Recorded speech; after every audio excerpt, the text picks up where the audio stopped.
The hearing room stood as a monument to power, its towering ceilings and polished mahogany surfaces reverberating with the echoes of a nation's history.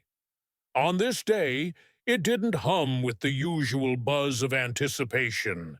It trembled beneath a weight far heavier. The air crackled not with the orchestrated chaos of Washington's typical political theater, but with something rarer, something almost foreign in this city of ceaseless noise, the promise of judgment. Gone were the grand entrances, the rehearsed outbursts, the aides whispering talking points behind brass nameplates. The usual circus of partisan spectacle had given way to a stillness that seemed to hold its breath, waiting for the inevitable clash. At the heart of this charged silence stood two figures, separated by an invisible divide: Representative Jasmine Crockett and Senator Ted Cruz. Jasmine Crockett entered the room not as a legislator stepping into her duty, but as a character stepping onto a meticulously lit stage. She was a woman sculpted by the digital age, her every gesture tailored to trend, her every word curated to provoke. Her suit was a bold crimson, a deliberate choice that screamed for attention, cutting through the muted grays and blues of the chamber. Her walk was measured, deliberate, her heels clicking against the marble floor with the rhythm of a performer who knew her audience. Her eyes didn't linger on her colleagues or the constituents she'd sworn to serve. They darted instead to the cameras perched like vultures along the room's edges, their lenses glinting in the artificial light. To Crockett, the real audience wasn't here.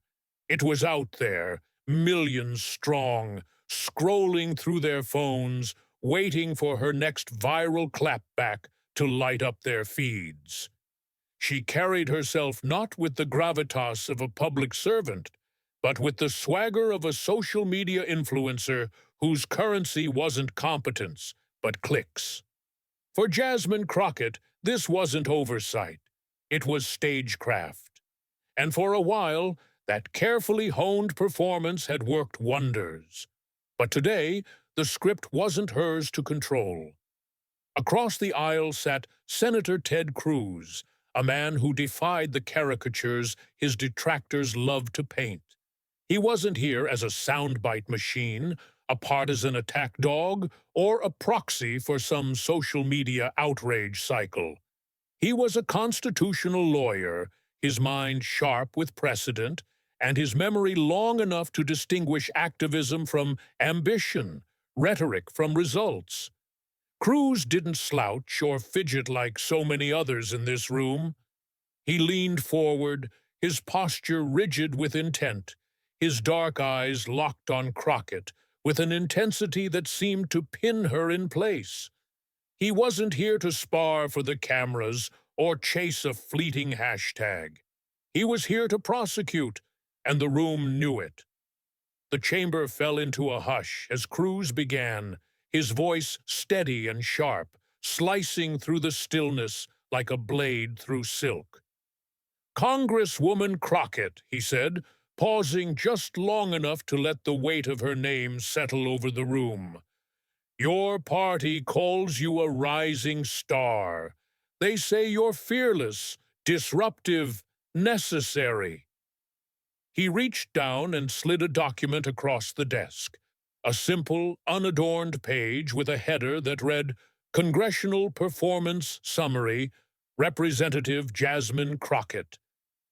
"But what the American people want isn't disruption," he continued, his tone measured but unrelenting. "They want discipline, they want delivery, and when they look at your record, what they see is a brand, not a representative." The numbers were stark, laid out in black ink against the white page. Committee attendance rate, 43%. Bills sponsored, 0 passed. District town halls held, none. Podcast appearances, 19. Viral video clips 33. Legislative accomplishments unlisted. Cruz looked up, his gaze unyielding, boring into Crockett with a precision that left no room for deflection. In 2 years, you've built a bigger media footprint than a legislative one, he said. Your district didn't get a leader. They got a live stream. You ran for office with promises, Congresswoman, but what you delivered was a broadcast instead. A large screen flickered to life behind him, casting a pale glow across the chamber as the room's attention shifted. A video clip began to play. Jasmine Crockett on a stage, a champagne glass dangling from her hand, her eyes gleaming under the soft wash of event lighting. "All I want for my birthday is to take Elon Musk down," she declared, her voice thick with bravado, a playful smirk tugging at her lips. The crowd laughed, a ripple of applause swelling in response to her audacity. Cruz hit pause, and the silence rushed back in, heavy and accusing. Then a second clip rolled, news footage of a bomb threat at a Tesla facility, time-stamped just days later. The suspect's note flashed across the screen, scrawled in jagged ink, "Take Elon down." Cruz turned back to Crockett, his expression as steady as stone. "You didn't build the bomb, Congresswoman," he said, "but you built the atmosphere. You call it hyperbole, but the man watching on TikTok didn't. You want to be provocative? Fine. But don't act surprised when provocation turns into police reports." Crockett shifted in her seat, her lips tightening into a thin line, but she offered no rebuttal. Cruz pressed forward, advancing his presentation with the calm efficiency of a man who'd prepared every move. Another clip played, this time from a podcast, Crockett grinning broadly, her arms crossed with unshakable confidence. "I got hired as a public defender because I'm black. Period," she said, punctuating the statement with a nod. The host chuckled, the audience clapped, and Crockett smirked as if she'd just delivered a knockout punch. Cruz let the moment linger in the air, then turned to the chamber, his voice low but piercing. "Imagine if someone said they got hired because they were white. Would that be acceptable? Would that be applauded? Would that pass without consequences?" He leaned forward, his hands braced against the desk. "This isn't representation. It's race as resume, category as qualification. And it's destroying the idea that success should mean something." The screen shifted again, this time revealing a folder labeled TX30 Voter Services Audit. Cruz tapped it with a single finger, the sound echoing faintly in the quiet room. "Let's talk about your district," he said. "Crime is up. Graduation rates are down. Rent is rising. Infrastructure projects remain unapproved. Small businesses are closing. You've authored no legislation to address any of it. But you found time to post 114 times on Twitter in the last month and host a podcast episode titled Dragging Republicans 101. He paused, letting the absurdity of the contrast sink in. "Your constituents didn't send you to D.C. to star in a show, Congresswoman. They sent you to fix a system. Instead, you gave them merchandise." Crockett's eyes narrowed, a flicker of defiance flashing across her face. But Cruz wasn't finished. He pulled up a screenshot from her campaign website. "Justice for both of them. Help me fight back." Then he held up a letter, its edges crisp and official, signed by the legal representative of the Gann family. "They asked you to stop using their son's name," he said. "You didn't. They asked you to stop fundraising off his death.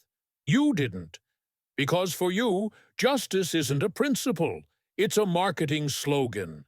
You don't champion victims, you commodify them until the donations slow down. The room was still, the air thick with the weight of his accusation. Cruz looked around, his voice dropping to a near whisper that somehow carried more force than a shout. Congresswoman Crockett, when did this institution become your stage? When did public service become a platform for self-branding? You weren't elected to be a personality. You were elected to be a public servant. He stood straighter, his tone steady but sharp, almost subdued in its intensity. This isn't a cancellation. This is a confrontation. With your record, with your rhetoric, and with the reality that not every viral moment makes for sound governance. Today, the camera isn't on you, it's on your failure. Jasmine Crockett had built her name on confrontation, a persona forged in the crucible of indignation and polished to a shine by the relentless lens of Instagram Live. She'd shouted down panels, stormed through hearings, turned fleeting moments of defiance into political capital that fueled her rise. But behind the noise, behind the carefully timed outrage and the perfectly clipped TikToks, lurked something more dangerous than mere performance. A profit model. Because Crockett didn't just harness anger, she sold it. And Ted Cruz was done pretending otherwise. He stood slowly, his movements deliberate, and held up a new document, Crockett Committee Financial Report. "Let's talk about where the money goes, Congresswoman," he said, clicking the screen to life. A breakdown appeared, each line a quiet indictment.